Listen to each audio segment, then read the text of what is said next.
Welcome everybody to the Happy Half Hour podcast. Today we've got Matt Cooper, who's our head of creative. We're just laughing because it's taken him 3 times to say my name, not with sort of venom. 5. How are you doing, Matt? I'm really good. I'm good. Are you? Today's a good day. Yeah. Yeah. Today's a good day in Matt world. How are you doing? I'm all right. Yeah, I'm pretty good. I've had a few We haven't shaken days hands yet. I feel like it's not how most podcasts start. I don't know, that felt very awkward. Matt, who are you? I'm Matt. I am head of creative at Happy Hour, so I oversee most of the creative output of the agency, and I'm involved from like sometimes first conversation with the client right through to being really irritating and annoying people in the edit. So my job is to be across the project all the way through. Yeah, you've got a great talent for being irritating. That is true. So head of creative. Yeah. Is that it? Like, are you just like kind of creative Is that directory that's kind not of enough stuff, for you? or like, do you get involved in anything? This is a leading question. Do you get involved in anything else, Matt? Everything. Everything. I'm a meddler. No, I try not to get involved in everything, but I also direct. My background is directing, so I started by directing music videos before I went into commercials. So I sometimes do that, but less and less. I mean, some campaigns we work on don't even need a video element, so sometimes it would just be creative and campaign ideas. But yeah, generally I try and stick to my lane. But I work with the creative team, and I suppose in itself that does span quite a few different disciplines, from sort of like copywriting to having a view on the edit or the grade Or the music. Yeah, not a gotcha moment, Matt, but you have been involved in music in the past, so you've also got that string to your bow as well. Plug for my old band here. Yeah. No. Yeah, I think it's really important because sticking any old music at the end, it can just completely ruin it. So the music's an often overlooked but super important part of the process. But then I suppose during the shoot as well, we went to Madagascar together for WaterAid, and a lot of that was story gathering. So yeah, it changes from day to day really. What can we do? Yeah, all right. Well, let's jump straight into WaterAid then. So we're coming to the end of like the original scope of work on WaterAid. It's been nearly a year.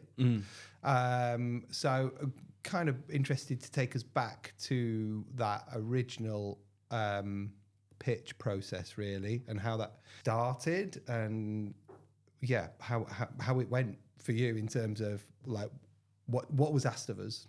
Well, yeah, as you said, we've been working on this for nearly a year now. I think we've had our first sort of chemistry meet in December last year, and then the pitch was January, I think, and then we were awarded it in February, March, and here we are, November, and we're still going. So it's been a long process, but I think that probably speaks to how rigorous WaterAid are. They really wanted to get it right, finding the right agency and the right approach to telling the story, because they had a very clear brief in mind. I mean, we didn't know when we pitched, we didn't know where in the world we were going to be. We didn't have access to sort of their live stories, only the case studies on the website. So there's an element of us sort of, piecing together ideas just for the pitch. But what they were clear on is changing the lens in which we would view these stories. So there's a very traditional approach to DRTV, to direct response advertising, and it's quite traditionally need-led. Doesn't really show a lot of agency. It's very much sort of this person needs your help, and it is very, very effective. The problem with it is that people are overexposed to that kind of one-dimensional narrative, and so at worst it's a bit tiresome and a bit boring and not that effective. But at best it's that. At worst it sort of promotes systemic racism, in the sense that that's how people start to view causes and people and communities. So they wanted to change that and wanted to show people on screen with agency. Sure, they need support and they need help, but they are capable, determined, driven people bringing about change themselves. But with our support and WaterAid support, they can go further. So we knew that's what we were doing, and that in itself was quite a bold choice to make, because the old ways do work. They do work. But it's short-termist and I would say not particularly ethical. Oh, that's quite strong, actually, I've said that. But maybe that's true. Well, it is interesting, isn't it? Because that, that phrase that they use, flies in the eyes, kind of like Yeah. filmmaking, which is, or poverty porn as another kind of like way of describing it. It's just not what you see when you're on the ground. We went there for 2 trips. We went for a story gathering trip, and then went for the shoot, obviously. And you see a community, whether they've, we went to 2 communities, one with water, one without. And even the one without, there's a school, there are elders there are leaders there are, there's laughter and joy and community, and all of those things. So, I mean, I think that the conversation has moved on already, in the sense that a lot of charities, not just WaterAid, a lot of charities and NGOs are changing the way they do present the problem. And you talk about the flies in the eyes thing. I think hopefully I see a lot more advertising that's already started to ditch that. How do you take it further? But also keep in that, what we would call as key drivers, sort of the need and, the jeopardy and the fact that the stakes are really high for these people. Is there anything from the old way of doing it that is still, we can still take in? Yeah. Yeah. I think so. I mean, but basic things in terms of how you structure your 90 seconds, picking a story that's not too complicated. Audiences are, hot take here, people are using their phones at the same time, and we're told this always. So keeping a simple story, not having too many narratives in as well, so your focus isn't split between too many people. Moments of eye contact's really effective. Again, that's hardly sort of like hot news, but it does really work. Making sure that we land and ask, a certain mark in your advert at a certain point, and then again at the end. So there's sort of 2 call to actions in there. That's sort of good practice. Also making sure that we have a solution that's tangible and audiences understand what they're actually giving their money for. You can't just say to solve the water crisis, to make sure people have water. We have to, is it taps? Is it pumps? Is it wells? And if we're doing that detail, not going into too much detail. So it's a bit of a dance, but some of the basics and the hygiene stuff, it sort of is the same. It's just the lens in which we show our communities and our storytellers.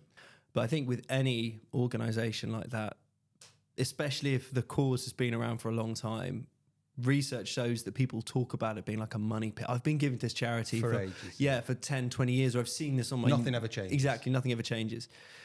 So you really got to do work to show people the extent of the problem, but also exactly how complicated the solution is. I mean, how simple it is, but how much skill and on-the-ground expertise it needs, and why something isn't just a quick fix. Water has this feeling of being like a cure, right? You get it, clean water comes out, but to get to that point is very, very, very difficult. And so we have to show... we have to show sort of the infrastructure and the foundations that are going in. But then, because it's not like they get a tap and that's their reliance, it brings self-sufficiency with it. It means that kids can not miss weeks of school because because they're sick. It means that they can grow their own food. So the tap is like the first step in that ripple effect. Yeah. I think if you don't communicate that, then audiences just take away the idea of we're just giving money for a tap and, that's that. And we've been doing this for ages and nothing's made a difference. Moving back to, so we pitched a couple of ideas based on some case studies that were WaterAid's case studies. How did that, talk to us a little bit about how that went? Yeah, so I can't remember the exact stories that we pitched, but we rooted them in case studies. So we weren't just making stuff up. But for WaterAid, it was a bit of showing how we would approach a story, but also how would we bring that new framework that WaterAid wanted of showing people with agency, showing 3-dimensional people. How would we bring that into a story? So, we pitched some initial stories and then we developed a few further. But then reality strikes, which is we've got to find these exact stories in the world.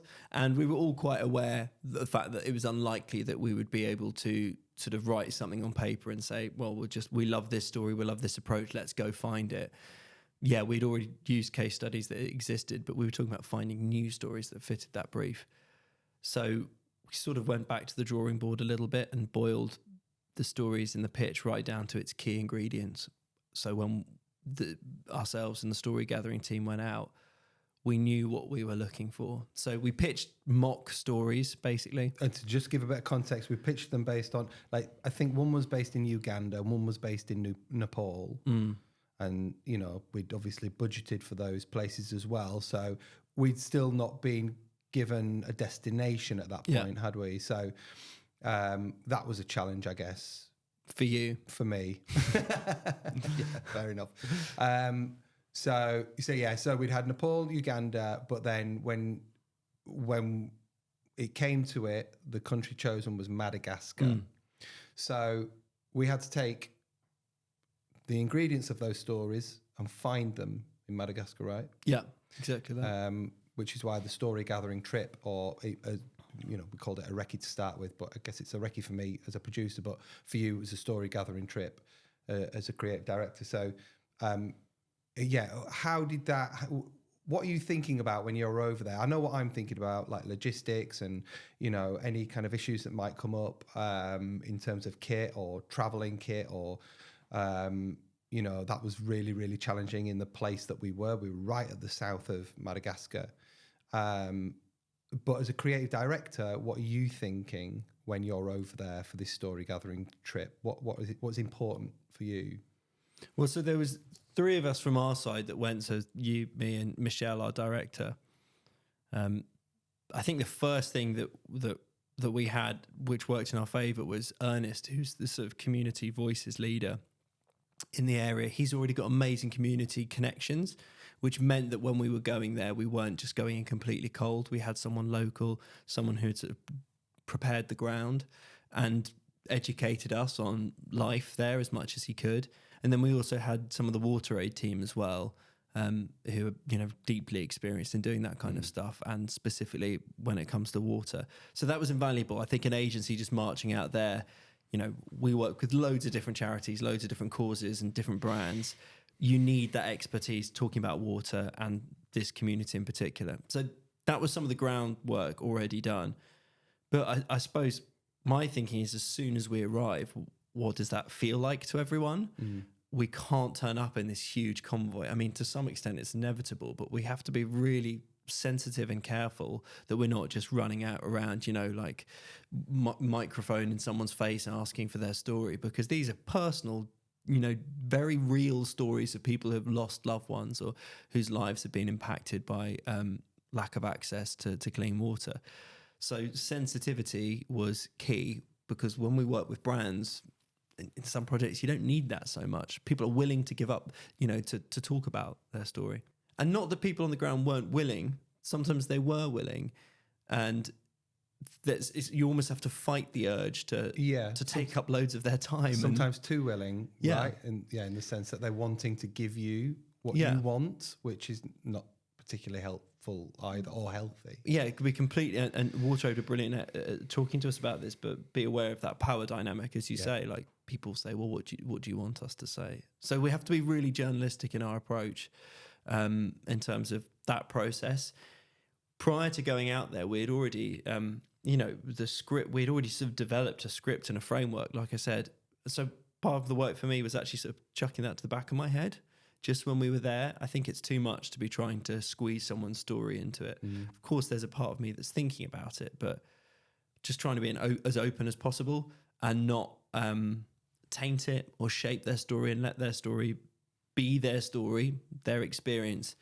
And then we think about it after, whether it's sort of right for us. So we had our story gathering. We were there for about 11 days, I think. And we come back. You have some stories. You're already forming the stories on the trip.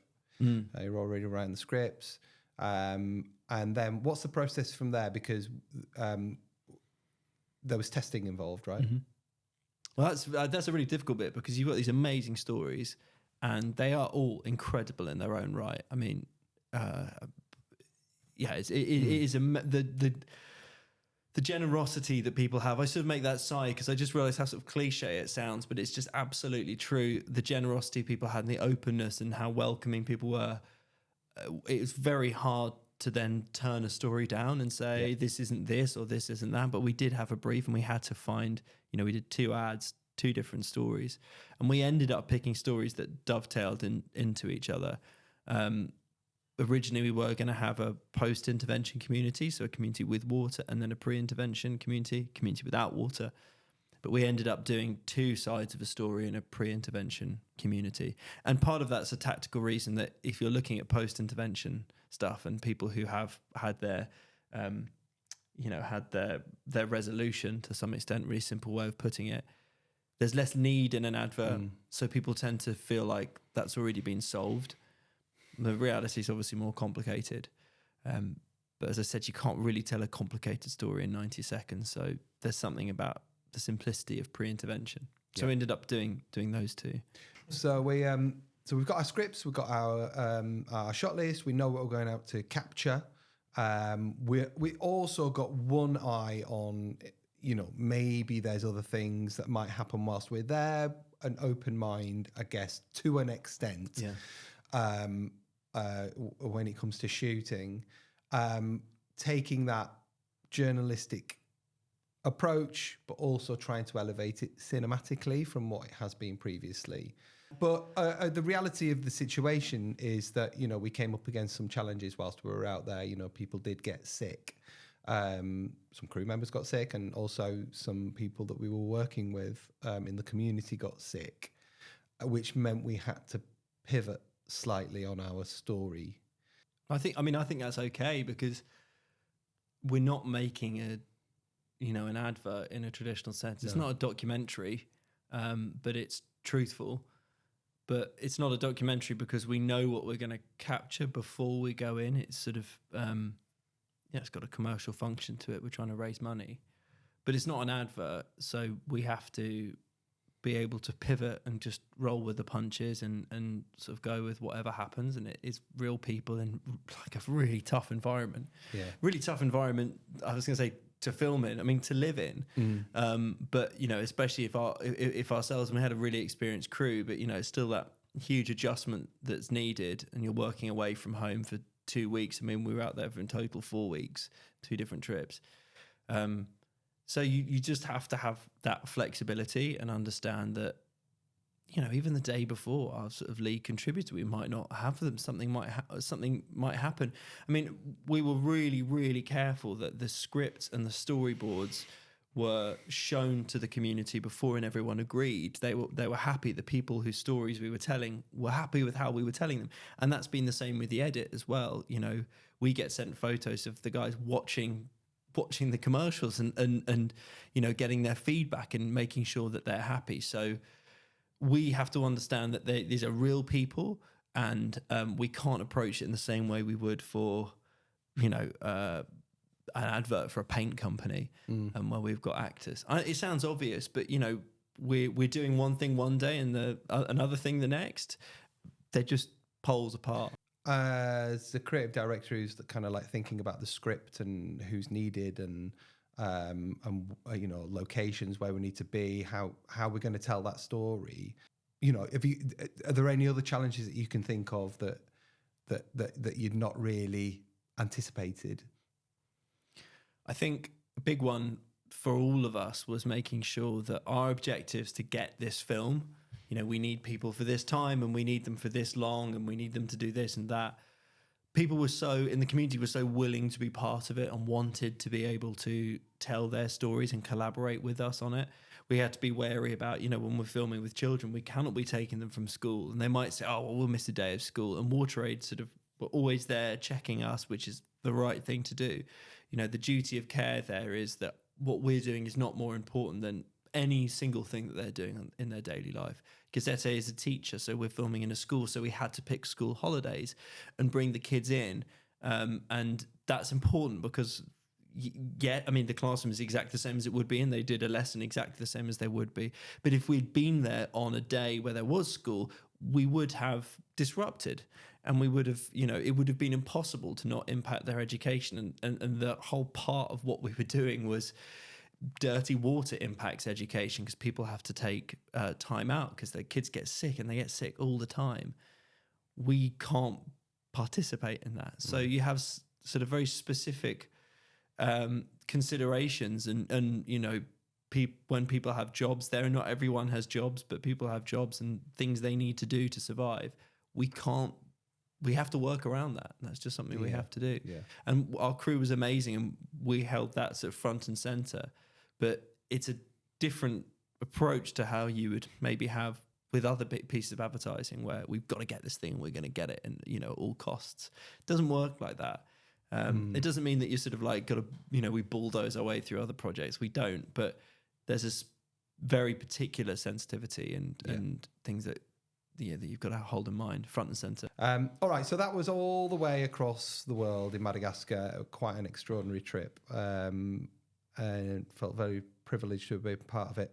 Coming a little bit close to home, there's a nice shiny award there next to you. This never goes anywhere without you. This award. This is not true. It's either on his desk or he takes it to the toilet. I don't know if we can colour correct it to being gold as well. Yeah, it's a silver one, not a gold one. But that is a canned dolphin for a project that we did. You were fairly new here. Yeah, I think so. Yeah. You were a few months in, and you directed that one. I did, yeah. So you did the creative, and you directed that one, and I produced it. 2 days. We had to miss our Christmas party, didn't we? That's proper dedication. Yeah, proper dedication. I'm still waiting for the lunch that I was promised. That's true. But, we've never had the lunch from Happy Hour. So yeah, direct ask and reach to. Our call to action here is, please, we would like our lunch. Maybe we start a Kickstarter or something. Yeah. Can you tell us a little bit about what is No More Red? No More Red is like a grassroots initiative between Adidas and Arsenal Football Club, and the aim is to prevent knife crime in London. It's specifically in the North London area around the club, and they work with local members of the community. They have a sort of education strand to it, but they also have these pitches around in different communities for kids to come and play in and coaches to train kids in. So Arsenal and Adidas have sort of come together. We filmed sort of the video content for the campaign in its 4th year. What's happened? What have they achieved? What's the difference that's been made? And you know, what left is there to do? A lot. Yeah. And why? I mean, you did the creative on that. Why did you decide you wanted to direct it? Ego. Just can't. Budget.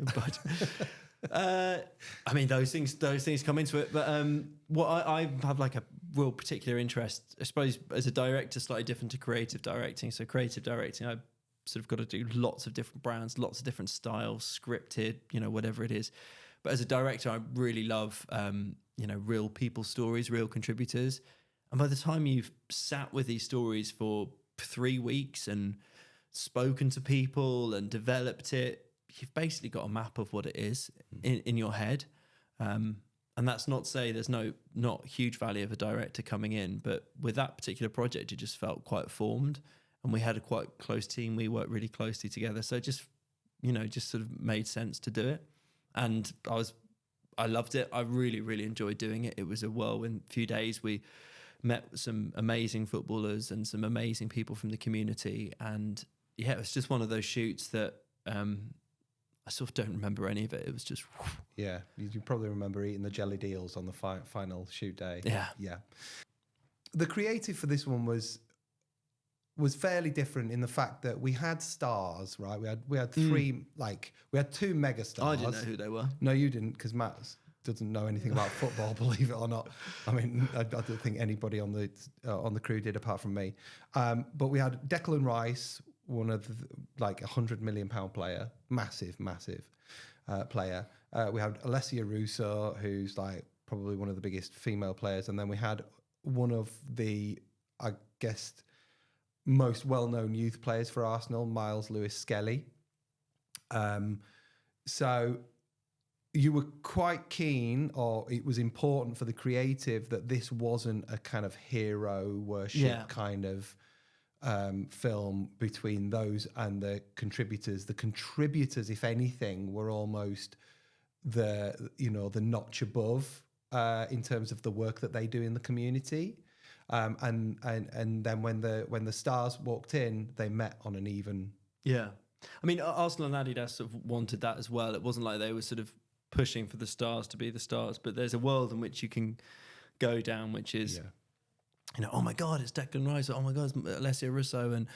And it was really, really important to me, but I think to everyone in the team, that we just didn't pull that lever. It just wasn't right.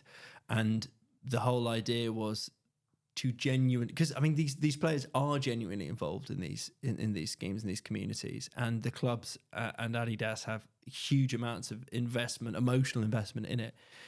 It's not sort of just lip service. So what we wanted to do was have the players listen and take a back seat. So they led the interviews, and I spoke to them for a couple of minutes beforehand, but they already knew exactly what they were going to ask, and I just sort of let their curiosity go. And they we had a football coach called Amy, and we had a box called Georgia. We had a few different people, and the players just sort of asked questions about them on what they did and what difference No More Red has made to them, and what experience have they had with knife crime and people in the communities. And some of those stories are really, really raw and like deeply emotional, but the players just ran with it, and they just sort of, I suppose did my job for me.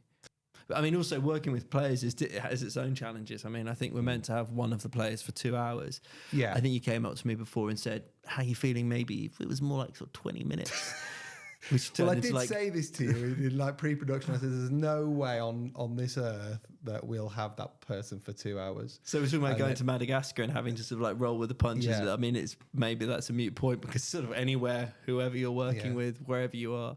But that was a fun shoot. It's just one of those lucky projects where it's good to be part of something that's culturally impactful and also was fun, creative. We got to use some film and dad cams and stuff. Why do you think the mixed media like worked so well for that particular creative? Because we used a DV camera, we used film, digital as well. I mean, it looks great. That's a part of it. But yeah, I mean, we were talking about, I wanted it to feel like a world of different stories, and it needed to keep moving as well, because it was centered around an interview. So I knew that we needed like something that was going to be quite like dynamically cut in the edit, and we could jump around and add in different flavors. I mean, that DV cam thing, it's like an old family holiday. It's like instant nostalgia. Yeah. And I think we are talking about memories and past experience in youth. So it felt right.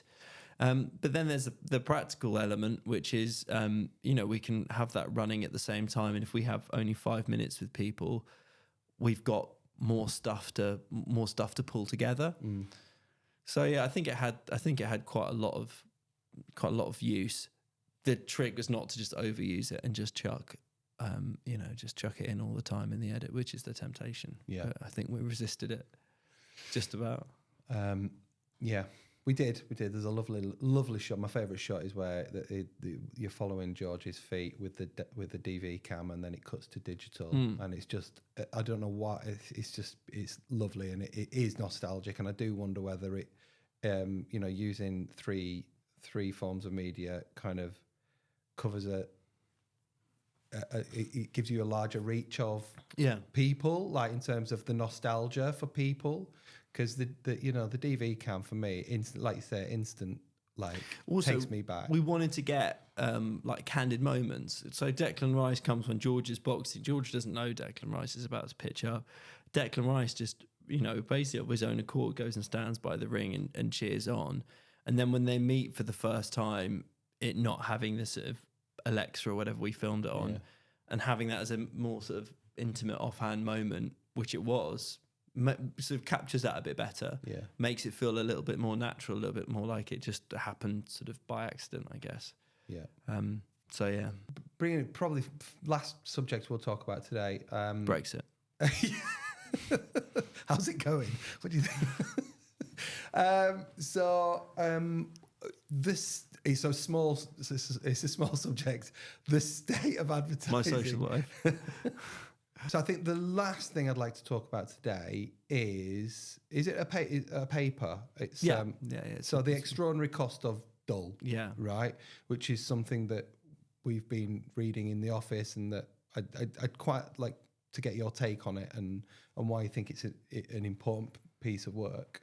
I mean, I'm definitely conscious of the fact that I think it's written by System One, or the guys from System One and someone else. I probably will put a link to it. But it's something that really stuck with me, and I sort of bring it into pitches, but also my own thinking. I don't want to sit like you've got Rory Sutherland who says much smarter things, and Andrew Tyndall, and there's loads of people who sort of say this much better and have the data to back it up. But it's very useful when you're talking to clients to remember what the most important objective, especially when it comes to TV advertising, is, and that is connecting with your audience and making them feel something. It doesn't matter what that is, really, as in, like, it doesn't have to, when you say emotion, it doesn't have to be sad. It can be wonder, it can be laughter, it can be joy, it can be sadness. But they have to feel something. Otherwise, your rational messaging and what you're trying to say is just doesn't connect. It's almost like there's no sort of Velcro there. And you can have an ad that feels perfectly functional and serviceable, and it's doing all the things that everyone in the marketing team is very happy about and the stakeholders are happy about. But if you're missing that key ingredient, in my opinion, the only thing that matters, it not being dull, it's pointless. It's absolutely pointless. And this paper just argues that there's millions of pounds of media spend being wasted on adverts and content that make people feel nothing. And you have to remind clients, but you have to remind yourself that is a really important ingredient. It's not a blank. I mean, a client did accuse me in a pitch of saying, right, well, we're just saying a blank check for a fun creative. Like, of course not. I mean, that would be wonderful. We should do that. But of course not. We're going to be bolting loads of rational messaging and proof points onto it. I know it sounds incredibly rational, but I suppose for me, the extraordinary cost of dull is the most rational argument for why we should be less rational in our advertising and more emotional. And it always makes for more effective work. It doesn't mean just come up with a silly idea. You can come up with a silly idea, but that's the trade-off you make when you put an advert on TV. Most people don't want to watch it. Let's make something that people want to watch, and that's the deal that they will go into. It's amused me, it's engaged me, it's entertained me, and I've also learned about your product. Well, you got to pull the eyeballs away from their other devices, right? As well, there's an element of that. We spoke about it earlier about people are generally on their phones when they're watching TV. So how do you pull attention? Yeah, I mean, it feels so obvious, but there's so much boring shit out there, and it's a constant fight to make stuff emotional and engaging and entertaining, and people's best ambitions at the start of a project. You get a few months down the line and there's 10, 20 stakeholders. It gets watered down, and it's my job and our job as an agency, but it's my job to sort of stop that happening. And it's not because I want to make fun films, of course I do, but it's because it needs to be emotionally engaging for an audience to have any form of connection with it. That connection is how everything's built, on which everything's built. So that's the constant battle, and you've got to go further than you think as well. You can't go, holding hands, that's an emotional thing. That's not really. We have to throw a lot at it to make that moment really special and really stick out. I think Christmas ads are a great example of I'm not the world's biggest fan of them.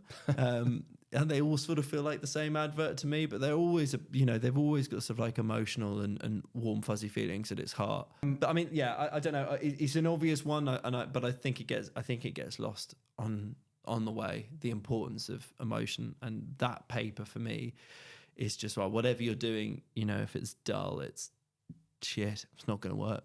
Yeah, and I guess that works for anybody, right? But especially if you're a smaller company trying to make a mark, and there are bigger players in the in your arena, it's like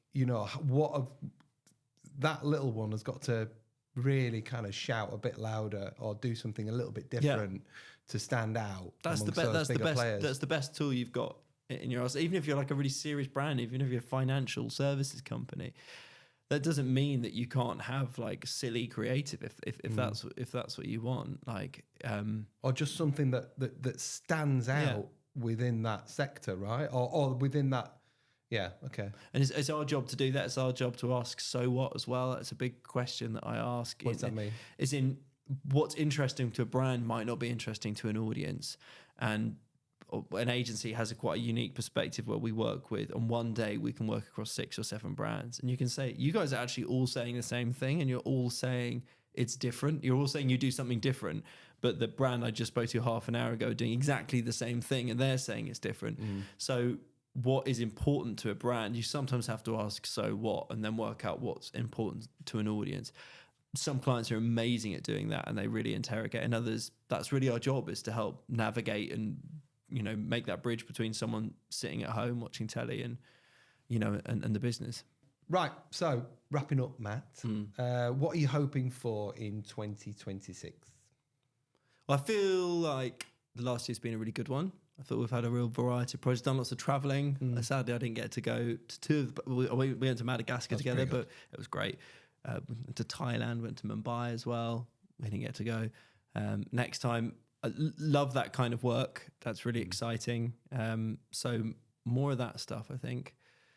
There'll probably be another 50,000 meetings about AI, I reckon. I'll probably go to a few talks on AI. I think that's going to be on the agenda.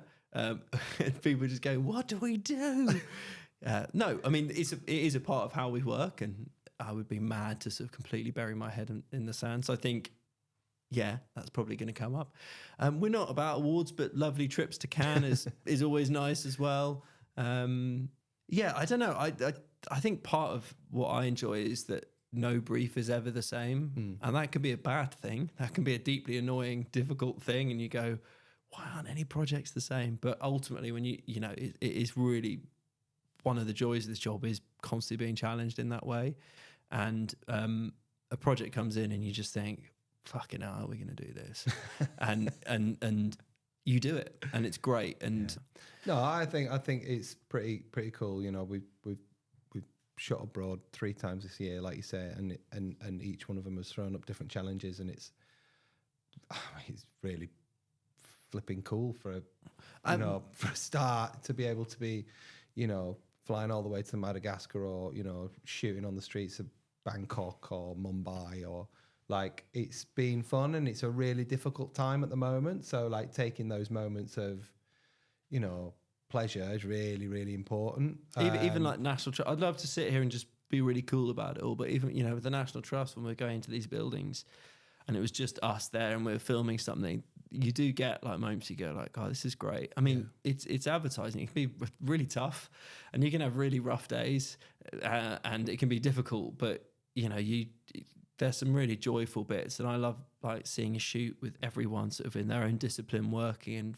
like for a few days everyone just sort of comes together and just sort of, you know, breathes at the same time. And that's that is so more of that stuff.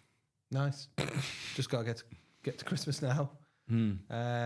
So all right, well, brilliant. Thanks for joining us. Thanks for having me. You're welcome. That concludes. Will I be coming back? Did I get the job? Let's see how next year goes. Okay. Yeah, see if we can convert. It's not based on engagement. If it is, like and subscribe. Please, or I lose my job. If this post doesn't get 100 likes, I lose my job. No, seriously. Yeah, brilliant. Thanks, Matt. Thanks, everyone.